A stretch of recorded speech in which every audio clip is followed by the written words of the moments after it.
आपली चांगली वेळ येण्यापूर्वी महादेव आपल्याला देतात हे 10 संकेत. मित्रांनो, आपण प्रत्येक जण कोणते ना कोणत्या देवी देवतेचे भक्त असतो. त्यांची पूजा प्रार्थना आपण अगदी मनोभावे श्रद्धेने करत असतो, कारण आपल्याला माहीत असते की आपल्यावर किती जरी अडचणी आल्या तरी ते आपल्याला साथ देतच असतात. तर मित्रांनो, आता श्रावण महिना सुरू झालेला आहे. श्रावण महिन्यामध्ये भगवान शिवांना प्रसन्न करून घेण्यासाठी आपण वेगवेगळ्या प्रकारचे उपाय करत असतो. आपली जी काही इच्छा आहे ती इच्छा देखील या महिन्यांमध्ये पूर्ण होते असे देखील म्हटले जाते.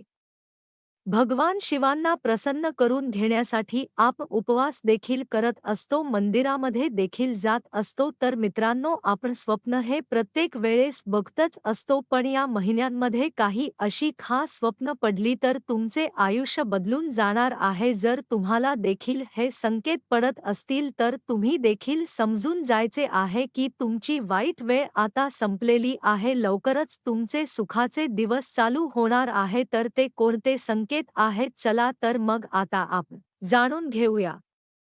सर्वात पहिला संकेत आहे ते म्हणजे श्रावण महिन्यात एखाद्या व्यक्तीला स्वप्नामध्ये शिवलिंगी पिंडीचे दर्शन झाले असेल किंवा स्वतःला जर शिवलिंगी पिंडीवर जल अर्पण करताना बघत असेल तर त्या व्यक्तीवर महादेव खूप प्रसन्न होतात. हा संकेत ते देतात की त्यांच्या भक्तीने ते खूप प्रसन्न झाले आहेत आणि ते त्यांच्या मनोभावे इच्छेने निश्चितच पूर्ण करणार आहेत.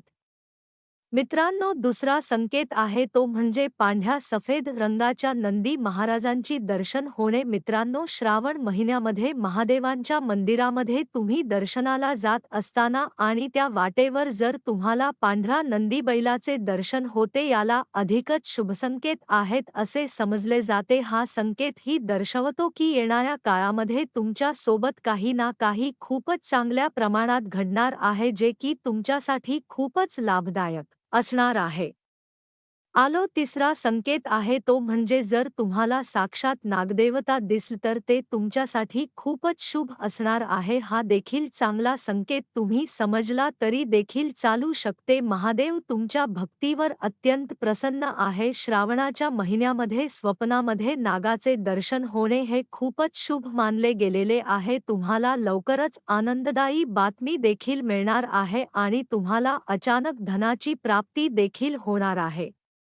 मित्रांनो, चौथा संकेत आहे तो म्हणजे तुम्ही स्वप्नामध्ये कोणत्यातरी डोंगरावर किंवा शिखरावर चढता आहात, तर हा देखील खूपच शुभ संकेत समजला जातो. हा संकेत हे दर्शवतो की तुम्ही जे कार्य करत आहात त्या कार्यामध्ये तुम्हाला खूप मोठे यश प्राप्त होणार आहे. पाचवा संकेत आहे तो म्हणजे श्रावणाच्या पवित्र महिन्यामध्ये जर तुम्हाला स्वप्नामध्ये कोणतेही महादेवांचे मंदिर दिसले तर हा देखील तुमच्यासाठी खूप शुभ संकेत असणार आहे. महादेव तुमच्यावर अत्यंत प्रसन्न आहेत आणि ते लवकरच तुमची जी काही इच्छा आहे ती इच्छा पूर्ण देखील करणार आहेत. मित्रांनो, सहावा संकेत आहे तो म्हणजे जर तुम्हाला श्रावण महिन्यामध्ये स्वप्नात कोणतीतरी डमरू त्रिशूल दिसत असेल तर तुम्ही समजून जायचे आहे की तुमच्यावर महादेव खूप प्रसन्न आहेत. स्वप्नामध्ये त्रिशूल दिसणे हे तुमच्यावर जे काही दुःख आहे त्या दुःखांचा नाश होण्यासाठी हे संकेत दिले गेलेले आहे आणि डमरूचे दिसणे हे तुमच्या आयुष्यामध्ये येणाऱ्या खुशीचे समृद्धीचे संकेत असतो. मित्रांनो, सातवा संकेत आहे तो म्हणजे जर तुम्हाला स्वप्नामध्ये कोणत्यातरी नदी तलावाचे दर्शन होते किंवा तुम्ही स्वतःला नदी तलावात स्नान करत असल्याचे बघत असतात तर या खूपच खास शुभ संकेत मानले गेलेले आहेत. महादेव तुम्हाला हे संकेत आहेत की तुमच्या पापाचे सर्व भोग संपलेले आहेत. पापांचा नाश होऊन तुमचा आत्मा आता पवित्र झालेला आहे.